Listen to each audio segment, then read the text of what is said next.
Tengan todos ustedes muy buenas tardes o muy buenas noches, dependiendo de la hora a partir de la cual empecemos a trabajar con esta charla. Es un gusto el poder presentarles una conversación a propósito de lo que significa el microbioma, y de aquí en adelante ya solamente vamos a ver las láminas, que eso es en realidad lo que nos interesa.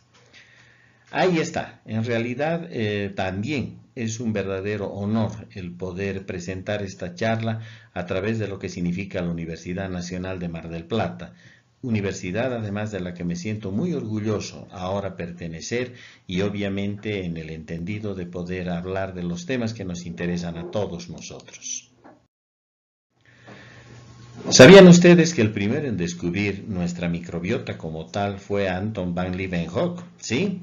Ese holandés que a mediados del 1600, con rudimentarios microscopios, observó algunos de los animálculos que en realidad él había podido obtener a partir de poder colocar en frascos de agua hojas viejas, poder colocar además en sus preparaciones el sarro de sus propios dientes, y a partir de ello es de que empieza a abrir un mundo totalmente novedoso. Lo bueno que hizo Anton van Leeuwenhoek es que no se quedó simplemente con el hecho de haber observado estas formas. No se olviden de que él no tenía formación académica alguna en área biológica. Él era un comerciante de telas, pero obviamente necesitaba del poder de aumento de las lentes para poder evidenciar mejor la calidad de sus telas. Esto no evitó que, fruto de su curiosidad, pudiera eventualmente empezar a ver todo esto que empezábamos también ya a comentar. Qué interesante, porque también observó sus propias heces fecales y en ellas empezó a observar imágenes que luego las dibujó, las describió, y eso es lo que le convirtió en todo caso en lo que ahora podemos con orgullo decir como padre de la microbiología, por cuanto no solamente las detalló, no solamente las dibujó, sino que incluso las comparó en relación a lo que podía ser escalas de medición y no se equivocó. De ahí que entonces no solo el hecho de haber sido el primero en observarles, sino sobre todo haberles documentado, y eso es bonito, porque abre la puerta a conocer lo que en realidad es nuestro microbioma. Para el año 2001 entra en escena el profesor Joshua Lederberg, Premio Nobel de Medicina, más adelante el año 1958, y es ahí donde acuña el término microbioma. Es el primero que empieza a utilizar este término y que en realidad tiene un significado profundo, porque está hablando de una comunidad ecológica, ya no solamente el ver la medicina desde un punto de vista tan reduccionista como es el observar enfermedades, el estudiar patologías y nada más, sino que él empieza a hablar de una comunidad ecológica de microorganismos comensales, simbióticos y patógenos que literalmente ocupan nuestro espacio corporal. Fantástico el avance, ¿verdad? Porque desde esa perspectiva ahora empezamos más bien a integrar todo lo que podíamos en relación a las ciencias naturales, en relación a la biología como base y obviamente a la medicina como una de nuestras rutas para poder llegar a aquello que buscamos. ¿Cuánta información se ha generado a partir de entonces? Y ustedes están viendo simple y llanamente lo que correspondería a esas imágenes en cuanto a publicaciones de divulgación general, sin contar ahora el número de artículos que se han publicado en todo el planeta. La verdad de que, como decían los clásicos, tuviéramos que equiparar esto a verdaderas catedrales de papel si es que quisiéramos mostrar todo lo que hasta aquí se hizo en relación al microbioma, en relación a la microbiota, a lo que en su momento, recuerdan ustedes, seguramente han oído hablar a personas que se referían a los microorganismos como parte de la flora microbiana normal. Hoy ese término ya lo hemos descartado por completo. Se hablaba de flora cuando se creía que los microorganismos eran la primera gradita en la escala evolutiva de lo que correspondía a los vegetales, o cuando todavía nuestros criterios en cuanto a comparación y sobre todo a taxonomía andaban todavía moviéndose en sistemas muy iniciales. De hecho, hoy por hoy nosotros podemos definir a la microbiota como la comunidad de microorganismos que reside en un nicho o ambiente ecológico determinado, lo que nos permite entonces ahora sí agrupar allí a toda esa comunidad de microorganismos microorganismos que tienen esa capacidad, ¿verdad? Pueden residir de manera permanente o pueden hacerlo de manera transitoria. Pero es necesario abrir mucho más todavía todo el compás con el que estamos trabajando. Y es ahí donde hablamos ahora del microbioma, es decir, abrimos mucho más nuestro sistema de comprensión, porque no solamente nos podemos referir a los microorganismos como tales, es decir, considerando su estructura, su morfología, sino que además tenemos que hablar como ese conjunto genómico, el DNA de estos microorganismos que componen precisamente toda esta microbiota, cuando estamos hablando de una determinada región anatómica, pero además enlazando las funciones que desarrollan allá, pero además la dinámica metabólica con la cual se desenvuelve todo este conjunto. Dense cuenta entonces de que nuestro conocimiento ya dejó de ser un conocimiento de solo mirar el microorganismo, de solo mirar el patógeno y nada más, sino que ahora estamos hablando de regiones anatómicas, de funciones que se desarrollan dentro de estas regiones anatómicas por parte de los microorganismos, pero además sabemos de que todo esto está conectado por lo que vendrían a ser las relaciones metabólicas entre los microorganismos en principio y luego entre los microorganismos y obviamente aquellos tejidos, aquellos sectores de la economía humana donde se puedan eventualmente encontrar. Nuestro concepto se hace mucho más grande, ¿verdad? Estamos mirando además las secuencias genéticas porque eso es tremendamente importante. Y obvio, decíamos, nuestro concepto, nuestra idea a propósito de lo que sucede con los taxones, a propósito de lo que sucede con todo aquello que hace un momento atrás veíamos de que tenía que dar los pasos agigantados por los cuales empezó a subir sobre lo que significaba el conocimiento de todas estas estructuras, nos conduce hasta el profesor Carl Besse. El profesor Carl Besse es el que nos muestra por primera vez la posibilidad de poder, ahora sí, mirar lo que vendría a ser la taxonomía desde una perspectiva completamente diferente. Y ustedes tienen ahí arriba a la izquierda de sus pantallas la forma en la que Carl Besse enfoca precisamente este fenómeno, es decir, 3 dominios principales. Introduce con mayor fuerza el término dominio, y estos dominios están comandados por el dominio bacteria, por el dominio eucaria y por el dominio arquea, reconociendo en otras palabras de que si el dominio bacteria y el dominio arquea está referido fundamentalmente a los microorganismos del corte bacteria, imagínense ustedes de lo que estamos hablando. Estamos reconociendo y aceptando tácitamente de que nuestro origen básicamente es bacteriano, microbiano, que lo que correspondería al dominio eucaria es relativamente mucho más joven, porque surge después de muchos buenos millones de años, a partir de los cuales tanto bacteria como arquea se han ido consolidando y permiten que se pueda producir este fenómeno de avance en lo que estamos planteando. Con ello, podemos en todo caso ahora tener una visión mucho más objetiva, muchísimo más grande, porque sabemos nosotros que esta colección de bacterias que nos viene acompañando desde nuestros inicios, lo sigue haciendo. Y de hecho nosotros estamos transportando a través del tiempo a una colección de microorganismos que además tiene mucho que ver en lo que somos y en lo que hacemos. No solamente desde ese punto de vista funcional, sino inclusive desde un punto de vista estructural, que es lo que más adelante nosotros vamos a poder ver. Es una herencia fantástica, ¿verdad? Es un legado increíble. Estamos llevando en nuestros cuerpos aquellos microorganismos que vienen desde hace miles de millones de años atrás y que obviamente se han adaptado en algunos casos perfectamente a esta estructura que nosotros significamos como vehículo, y a partir de ello pues obviamente se proyectan hacia el futuro. Ya depende de nosotros el respetar este legado genético o no, pero lo importante debería ser que más allá de todo lo que nosotros ahora sabemos, empezar a profundizar este conocimiento desde un punto de vista integral.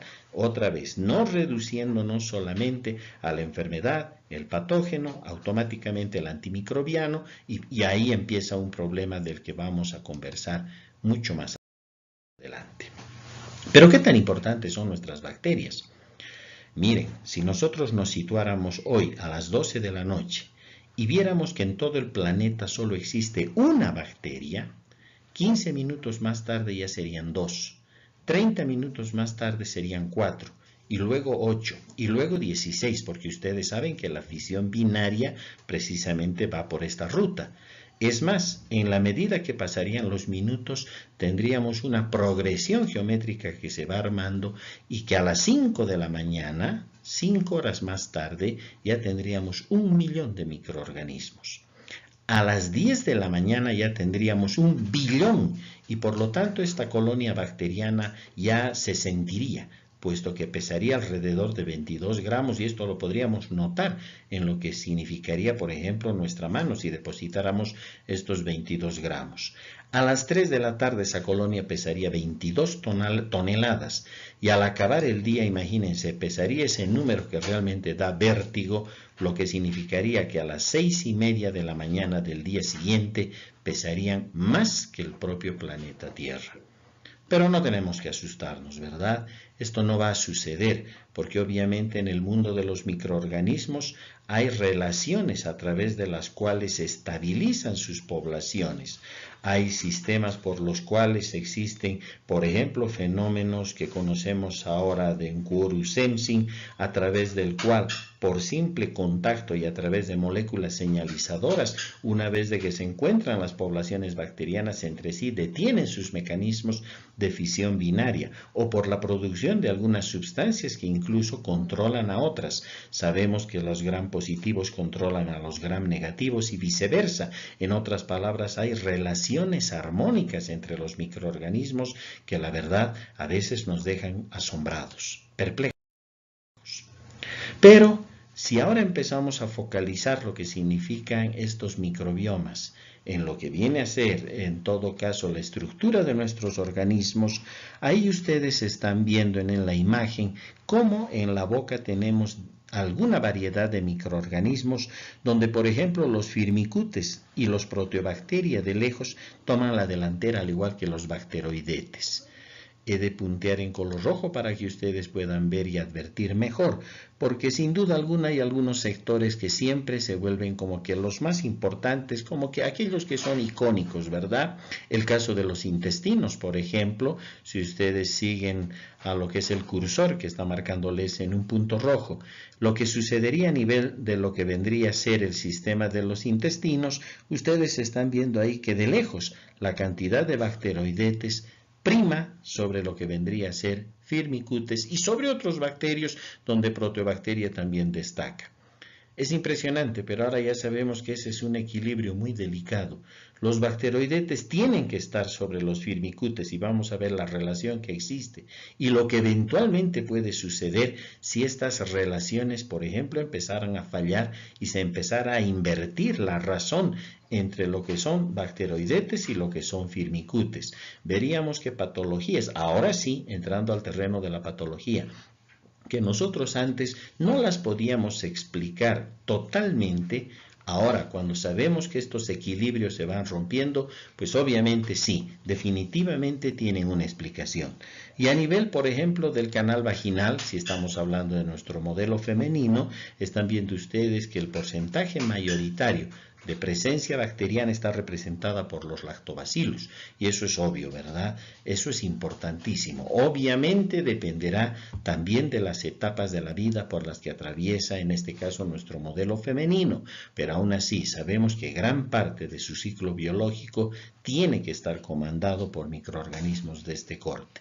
Y así por el estilo, ustedes pueden ver cómo se va produciendo esa diversidad a la que yo llamo esa microbiodiversidad, que en realidad es la responsable de que todos los segmentos, además desde el punto de vista ahora morfológico y funcional en cuanto a nosotros, puedan trabajar de manera armónica. Caso contrario, no podríamos hacerlo. Veríamos una serie de disfunciones que también las vamos a revisar en el camino.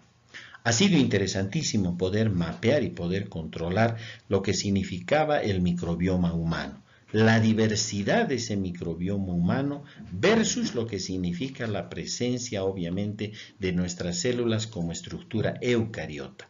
Es impresionante el poder ver cómo se correlacionan las secuencias genéticas y los microorganismos que pueblan nuestros cuerpos y que se encuentran en segmentos que antes hubiéramos apostado todo o nada a que eran normalmente estériles, y ahora sabemos que no es así.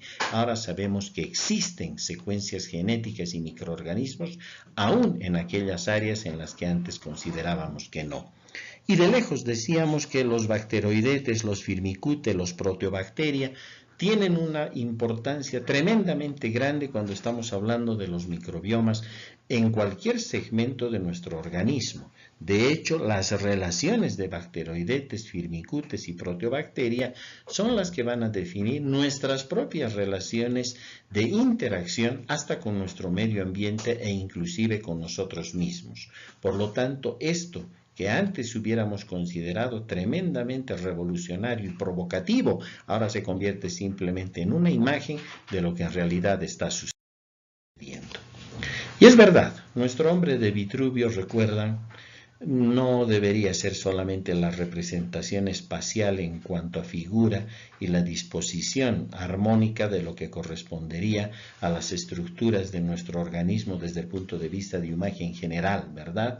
Sino que en todo caso, tal vez, si Leonardo da Vinci hubiese tenido algunos conocimientos que ahora tenemos, seguramente hubiera confeccionado un hombre de Vitruvio diferente, un hombre conformado, como ustedes ahora están viendo en la alegoría a propósito de esta imagen, con microorganismos que terminan de complementar esa armonía que se anda buscando.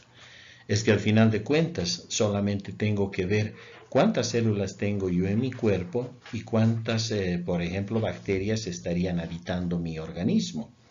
Yo puedo hablar entonces de que sobre un número fantástico, otra vez que da vértigo, en toda la estructura que yo poseo, el 90% más o menos correspondería a microorganismos y solo el 10% estaría representado por mis propias células de corte eucariota. Estamos hablando de unos 100 trillones y ese es un número que otra vez vuelve a dar vértigo. En otras palabras, estamos entrando en un mundo diferente donde estamos empezando a ver que la superpoblación bacteriana que tiene nuestro organismo prácticamente provoca explosiones demográficas, las cuales son en este caso bienvenidas. Esta debe ser una explosión demográfica que no provoca miedo, temor o angustia, ni desde el punto de vista económico, ni desde el punto de vista político, ni desde el punto de vista biológico, sino que al contrario, esta microbiodiversidad nos permite a nosotros alcanzar el estatus de Homo sapiens al cual queremos y obviamente hemos alcanzado taxonómicamente. Pero las relaciones son importantes. Y una relación de mutualismo supone una asociación de dos o más organismos de especies diferentes que siempre supone un beneficio para estas, ¿verdad? Esto, lógicamente, en el mundo de la biología termina mejorando lo que es su aptitud biológica. Esto hace de que puedan hacerse más competitivas y obviamente sobrevivir. En un sistema simbiótico, la interacción biológica es mucho más íntima. Además, es persistente entre organismos de diferentes especies que les permite beneficiarse mutuamente en su desarrollo. Lo interesante es que una de las partes termina siendo estrictamente dependiente de la otra. Pero hay un detalle. A veces pueden ser ambas. Ambas partes pueden depender precisamente de las dos partes. Y esto origina una relación todavía mucho más exquisita y más fina.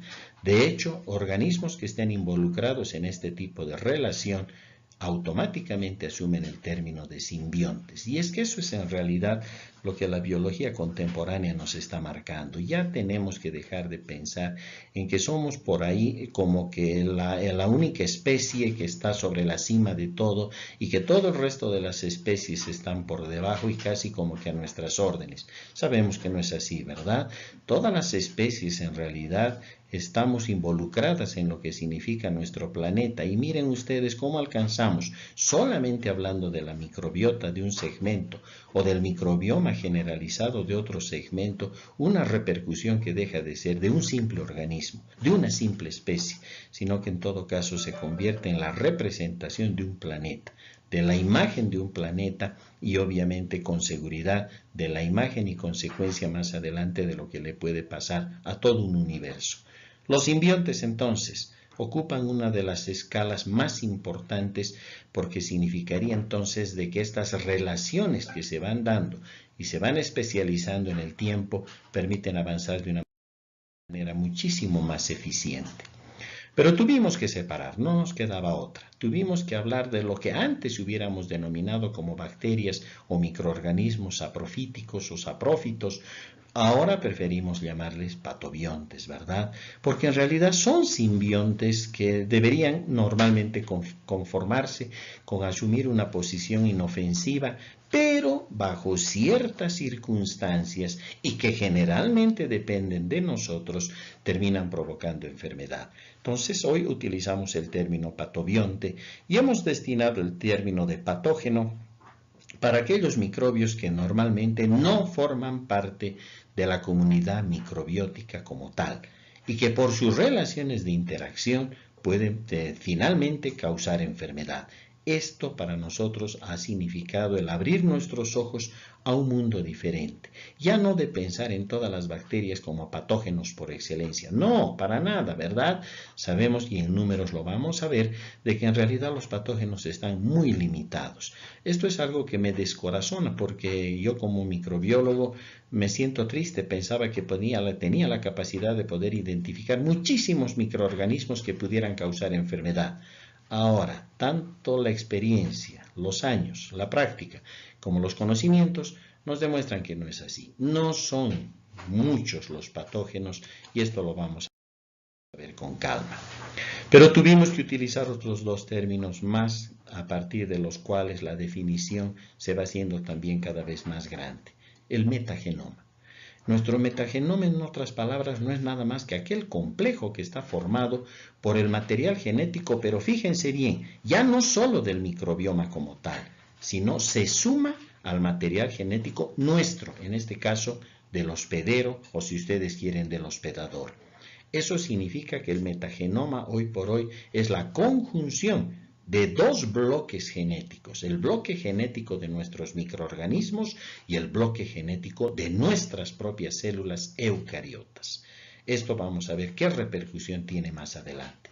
E incluso nos hemos atrevido a ir un pasito más allá para hablar de lo que es el resistosoma, o a veces también le van a encontrar simplemente como resistoma, como aquel reservorio de genes responsables de la resistencia a los antibióticos y que son parte del metagenoma, de la microbiota, que puede ser transmitido inclusive de la madre al hijo al momento del nacimiento. Es decir, tenemos que empezar a separar entonces a aquellos microorganismos que portando genes de resistencia a los antibióticos terminan convirtiéndose en una también de las áreas selectas, no solamente del estudio, sino de la relación en que puede existir entre microorganismos y nuestras células. Lo más interesante es que estas pueden pasar. De hecho, toda la información fluye. Toda la información pasa, ¿verdad? Obviamente, como no, la información que tiene que ver con los sistemas de resistencia a los antibióticos. ¿Y por qué tomamos el término de los antibióticos? Porque parece algo increíble de poder alcanzar la credibilidad total, pero algo que nosotros hemos desarrollado y que tuvo su inicio por lo menos alrededor de la década de los 20, ahora sí podemos decir del siglo pasado, y que alcanzó sus inicios desde el punto de vista clínico prácticamente tras Segunda Guerra Mundial y que a partir de ello alcanzó su esplendor en la década de los 50 y los 60, hoy por hoy estamos viendo tristemente cómo va perdiendo su efecto y que nuestros antibióticos, lejos de ser nuestros aliados, cada vez más bien se van convirtiendo en indiferentes, puesto que la resistencia a los mismos se va haciendo cada vez de manera mucho más grande, en algunos casos de manera gradual, en otros casos de manera totalmente brutal, es decir, aquello que debió ayudarnos, aquello que debió colaborarnos, se va convirtiendo simplemente en algo que ya no sirve, y eso es algo que también tenemos la obligación de ver. Una vez más, no con ese enfoque reduccionista simplemente como médicos, sino desde un punto de vista mucho más amplio e integral que contempla todo lo que sucede en la perspectiva en la que trabajamos. Nuestro microbioma humano está tan bien localizado, tan bien armado, que nosotros tenemos que en todo caso ver dónde estamos situados en relación a estos microbiomas. Y es interesante porque así podemos apuntar algunas relaciones interesantes. Nuestros genomas tienen alrededor de 27.000 genes cuando estamos hablando de nosotros, del Homo sapiens como tal.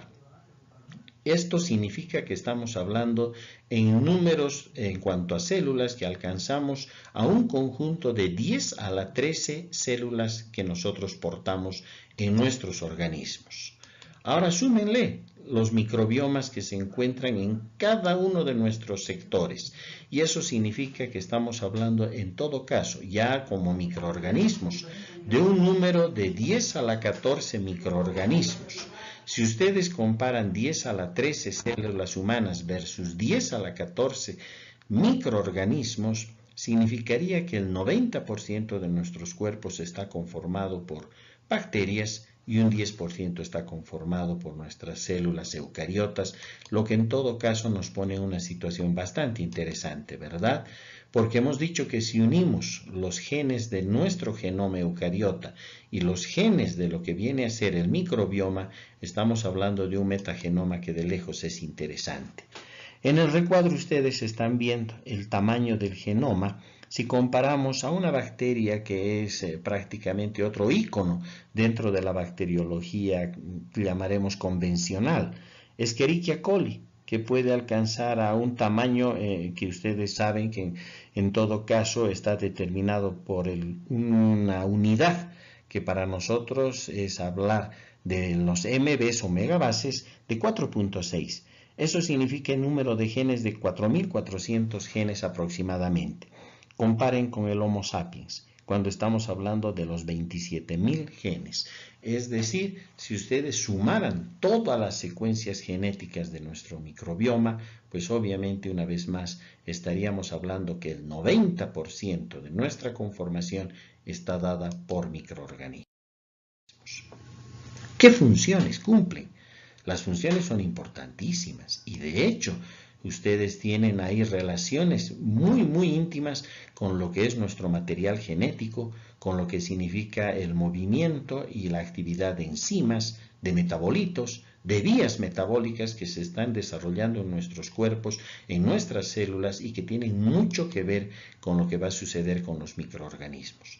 Básicamente las funciones podemos definirlas de manera general como la conservación de las vías metabólicas, la resistencia a la colonización por parte de patógenos precisamente, es decir, es una forma de interferir con lo que vendría a ser la colonización por parte de patógenos que nos manden hacia las rutas infecciosas. Las señalizaciones neurológicas que ahora sabemos tienen una base profundamente microbiana, sin descuidar obviamente lo que significa las funciones a nivel hormonal. Por otra parte, la modificación de la densidad mineral ósea, que también es tremendamente importante a propósito de nuestras bacterias a nivel intestinal, y lo que le podríamos llamar como educación inmunitaria, en lo que correspondería a la sensibilización a lo que vendría a ser el impulso de los mecanismos inmunitarios a través de los cuales logramos finalmente no solo la conservación, sino la preservación de la vida e ir para adelante, ¿verdad? Es decir, cada vez que nosotros vemos que nuestras estructuras y sobre todo cuando nos observamos como especie y vemos que nuestros sistemas inmunológicos de defensa nos permiten protegernos, es porque evidentemente estos sistemas de defensa están constantemente influenciados, están constantemente motivados precisamente por el conjunto de microorganismos, no solo los que residen en y con nosotros, sino también aquellos que están fuera de nosotros. Como ejemplo, simplemente a nivel de la boca, la descomposición de azúcares simples, la regulación del propio pH, no solamente a nivel salival, sino inclusive de nuestras propias células a nivel de la cavidad oral, en la piel, desde la biosíntesis de la vitamina D, pero desde un influjo que viene a nivel intestinal, con bacterias que están obviamente en ese camino y a través de la piel simplemente estamos alcanzando las radiaciones necesarias que vienen del sol para poder hacer la última parte de conversión de lo que vendría a ser la provitamina D, y ustedes bien saben, en complejos que funcionan ahora sí como verdadera vitamina D y que sabemos cuál es su alcance, ¿verdad? Y a nivel intestinal, la producción de ácidos grasos de cadena corta.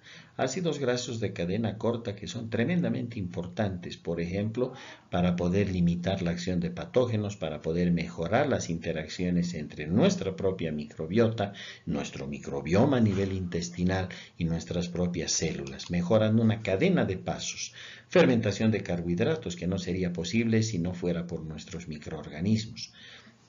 Alguna vez alguien me dijo, ¿podría uno imaginar un organismo LG, es decir, libre de gérmenes, por ejemplo, a nivel intestinal? Si así fuese y pudiéramos conseguir, y de hecho en laboratorio se lo puede hacer, imagínense ustedes lo que sería recibir un alimento que no pueda pasar por un proceso de fermentación, porque no existen las bacterias que puedan llevar adelante esto. Sería la muerte de ese organismo, ¿verdad? Y si bien podemos hoy trabajar algunos animales, algunas unidades biológicas libres de microorganismos para estudios, sabemos también por otra parte que la fermentación a nivel gastrointestinal, fundamentalmente intestinal, es vital, no podemos decirlo de otra manera. La degradación de los glicosaminoglicanos, que también tienen y alcanzan un punto elevadísimo cuando estamos hablando de nuestros microbiomas. Y ni qué decir en lo que corresponde a las trimetilaminas, que tienen un carácter peligroso a nivel intestinal y que nuestras bacterias se encargan precisamente también de trabajar sobre estas moléculas. ¿Por qué es importante nuestro microbioma? Imagínense si hablamos desde la perspectiva intestinal. En la microbiota colónica tenemos por lo menos de 800 a 1000 especies de microorganismos. Esto significa que podemos hallar 10 a la 14 bacterias en un intestino adulto, otra vez 10 veces más que las propias células humanas. Estamos hablando solo a nivel intestinal de 5 millones de genes, que obviamente viene de la combinación de los genomas de nuestros propios microorganismos en un solo segmento, en una sola unidad. ¿Hay un predominio de anaerobios? Claro que sí, de 100 a 1, de 1000 a 1, dependiendo del segmento intestinal que estamos estudiando. Es clásico, ¿verdad?, el hecho de saber que a nivel del duodeno tenemos una carga bacteriana que más o menos llega a 10 a la 3 bacterias por gramo de contenido, o lo que en yeyuno más o menos llega a 10 a la 5 microorganismos por gramo de contenido, o lo que a nivel del íleon está bordeando lo que es 10 a la 8, para finalmente en el intestino grueso alcanzar ese número de 10 a la 11, 10 a la 14 bacterias que lógicamente componen lo que vendría a ser su presencia por gramo de contenido. Casi todas las partes de nuestro cuerpo contienen bacterias.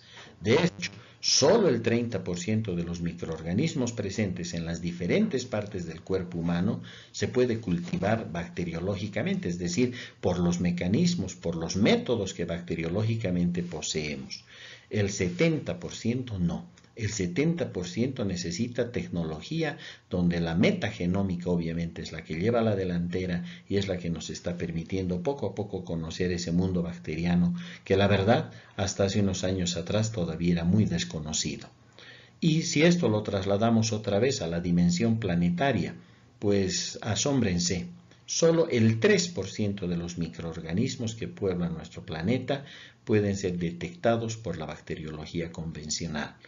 Imagínense, eso significa que el 97% todavía no hemos encontrado, que hay un 97% al que en algún caso empezamos a conocer gracias a la metagenómica. Nos falta todavía mucho por conocer de nuestro propio interior y mucho por conocer de nuestro propio planeta. ¿De que son abundantes en el tracto digestivo? Sí, lo hemos dicho.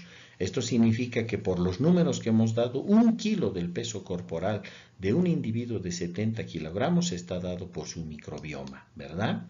Y esto es interesante porque hemos dicho que se combinan bacterias anaerobio facultativas y anaerobio estrictas. definitivamente. Es más, en la materia fecal, gracias a la metagenómica, se están encontrando nuevos grupos de bacteroidetes, firmicutes, proteobacterias en lo que se refiere a sus representantes. De hecho, el 62% no se conocían y el 80% de las bacterias identificadas por la metagenómica todavía las consideramos no cultivables, no alcanzan nuestras herramientas. Eso significa que recién estamos empezando a saber qué tenemos allí, quién está allí.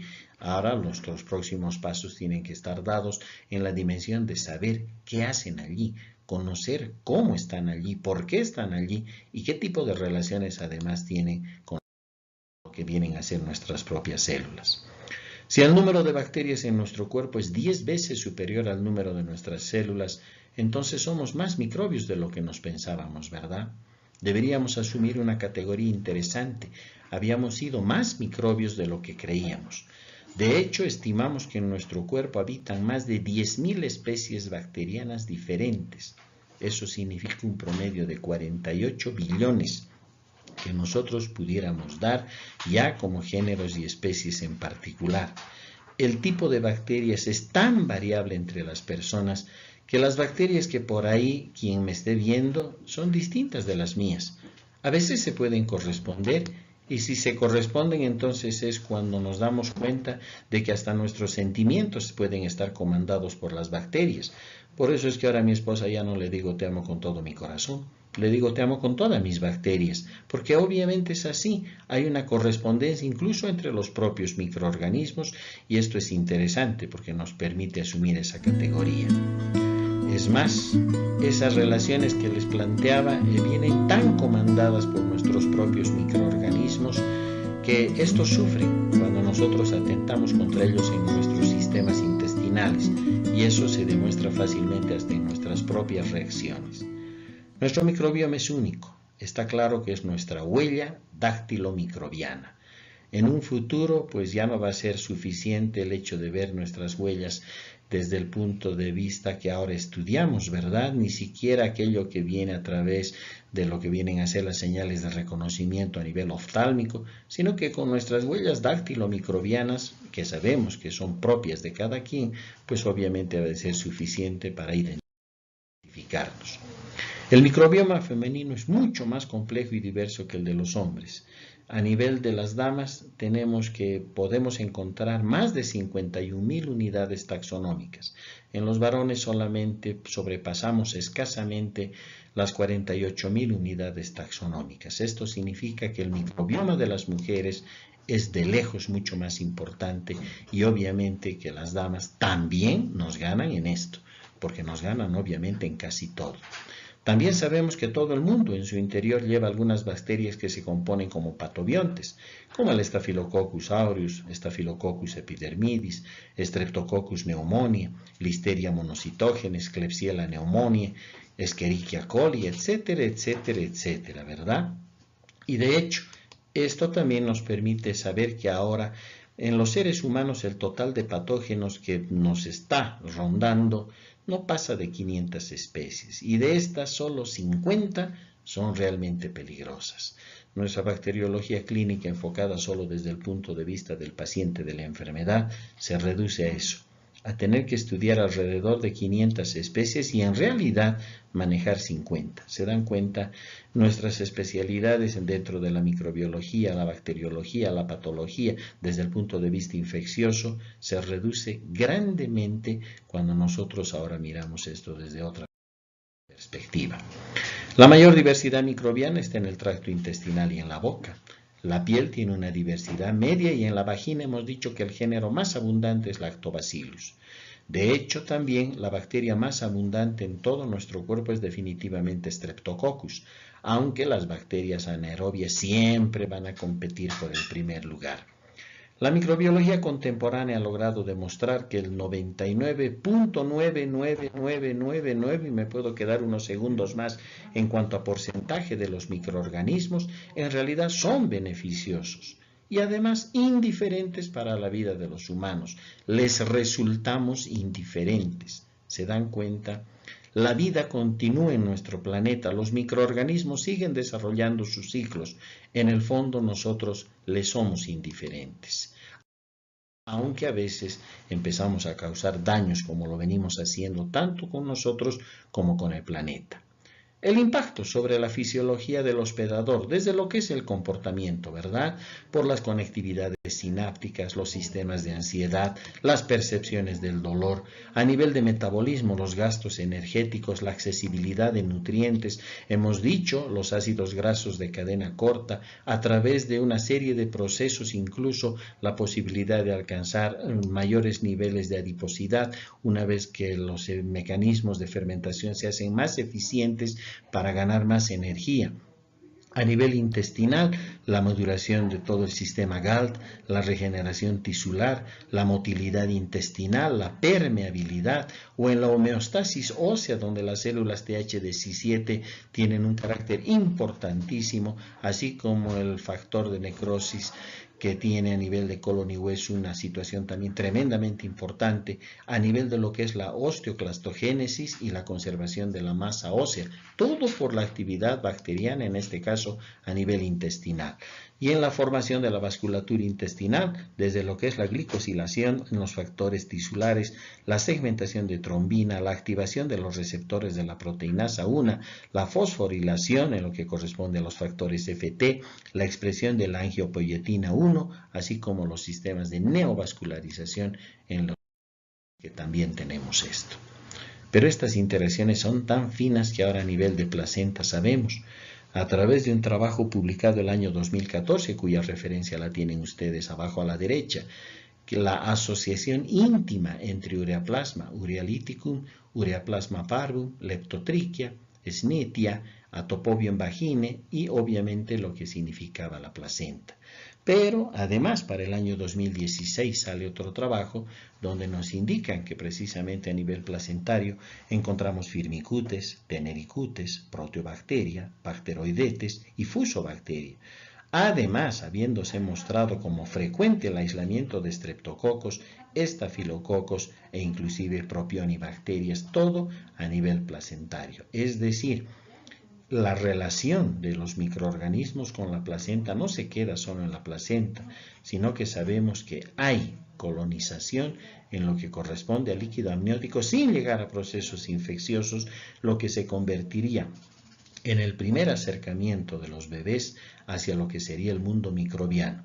Un mundo microbiano del que vinieron evolutivamente y con el que incluso intraútero empiezan ya poco a poco nuevamente a reconocerse porque han de ser acompañados por su microbiota hasta el día en que fallezca. Si nosotros miramos a nivel de lo que es el desarrollo, evidentemente en la primera semana de vida tenemos los números en cuanto a microorganismos que van en aumento. Generalmente lo que correspondería a lo que vendría a ser bacteroides, bifidobacterium, cómo se van levantando.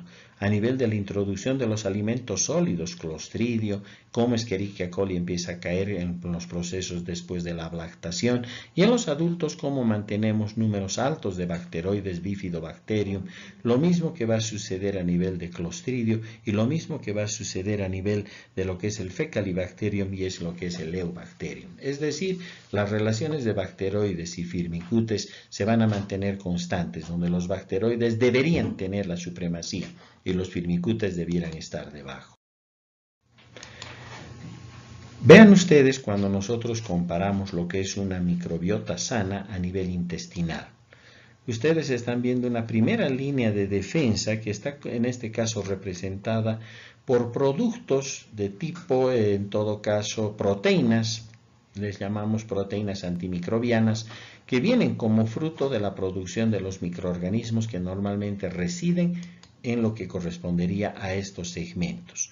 Obviamente, con la interacción que se va a dar a propósito de inmunoglobulinas, etcétera, se convierten en un sistema de defensa fantástico para que todo el sistema epitelial intestinal se mantenga indemne y prácticamente los fenómenos inflamatorios se mantengan también nivelados, estabilizados. Qué diferente, ¿verdad? cuando hay una depresión de la microbiota por cualquier fenómeno que se vaya a dar, por el uso y abuso de antibióticos, por el uso y abuso, por ejemplo, del alcohol o por el uso y abuso de otro tipo de sustancias que pueden dañar a esta microbiota y la van modificando.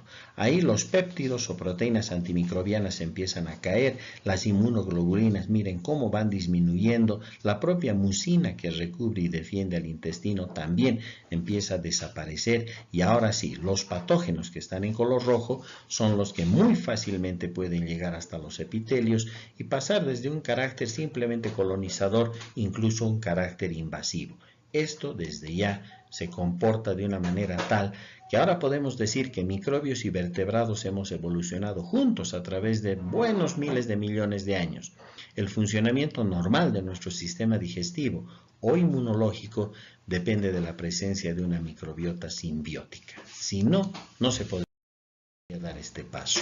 Y de hecho tenemos mecanismos de resistencia a la colonización, ¿verdad? Mecanismos indirectos como también mecanismos directos.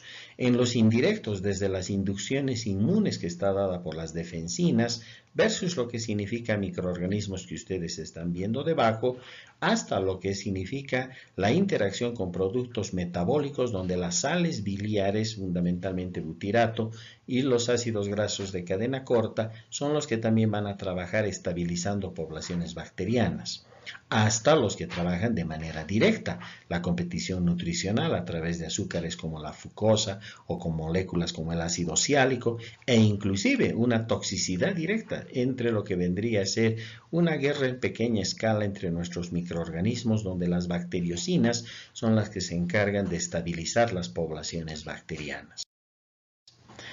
Es claro, hemos dicho, los firmicutes, si bien se deberían estar por debajo de los bacteroidetes, cuando lamentablemente se invierte la relación y los firmicutes empiezan a aumentar en número y los bacteroidetes empiezan a caer, llegamos a un punto peligroso, porque basta que el 20 al 30% de firmicutes se haya levantado por encima de los bacteroidetes y ahora tenemos una ganancia extra en lo que se refiere a ganancia energética de 150 kilocalorías extra. Estas 150 kilocalorías extra de ganancia energética se debe a que los firmicutes son mucho más eficientes en los procesos de fermentación y obviamente a partir de ello de producción y liberación y más adelante captación de lo que vienen a ser estas fuentes energéticas. Esa caída en esa relación donde aumentan los firmicutes y bajan los bacteroidetes terminan provocando este tipo de cuadros. Así que podemos concluir de que nuestro eje, que llamábamos antes solamente cerebro-intestino, ahora preferimos darle un término triple, ¿verdad? Cerebro-intestino, microbioma, porque sabemos de que se mueven las tres partes de la misma forma. Tienen un impacto en lo que viene a ser salud y enfermedad.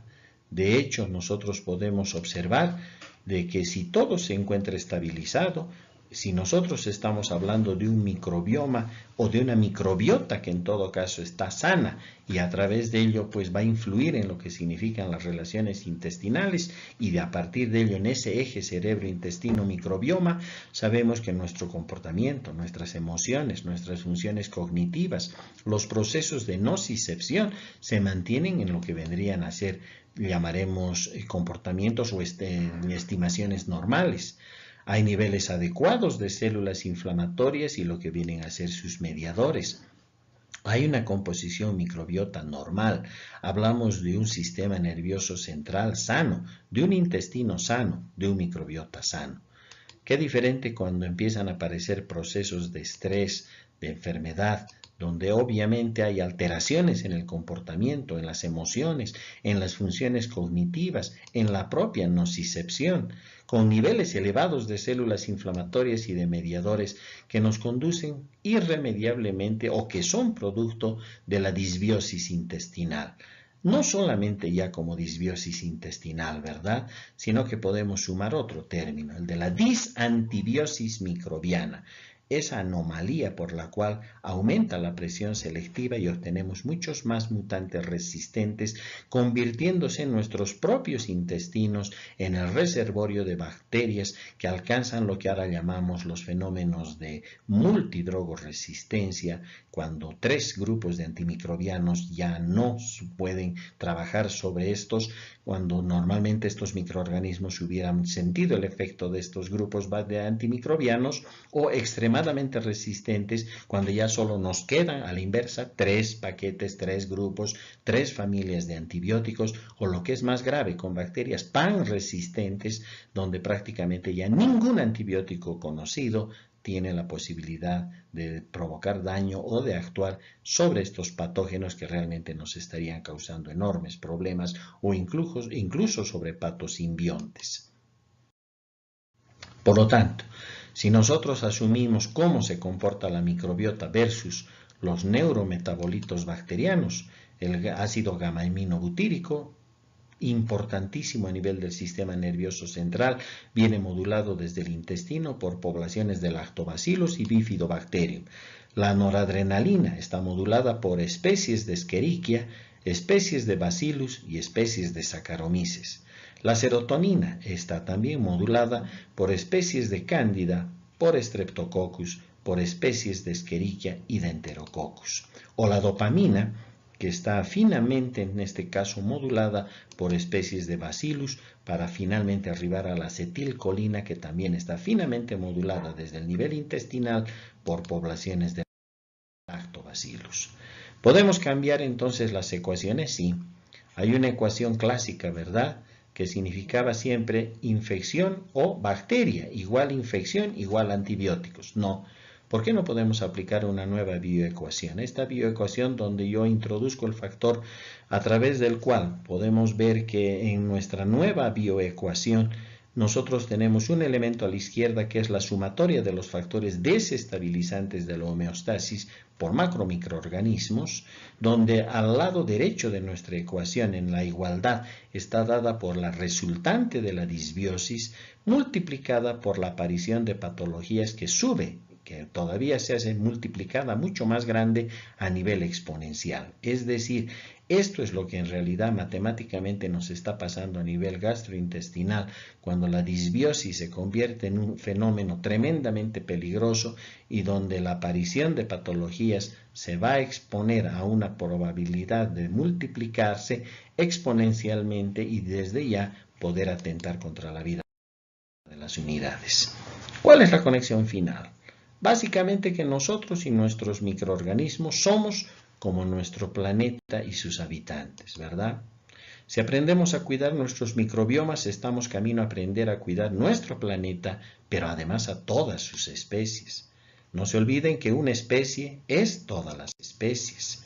De hecho, nuestros ancestros sobrevivieron sin la parafernalia tecnológica de hoy, respetaron su planeta, convivieron armónicamente con todas las especies animales y vegetales. Lo más importante, nos legaron un planeta sano y vigoroso, preservaron sus microbiomas para legarnos como parte de nuestra herencia biológica muchísimo más importante. En nuestro caso, en nuestras culturas andinas, respetaron a la Pachamama y la reconocieron como la Madre Tierra, como la Madre creadora y a la vez conservadora de vida.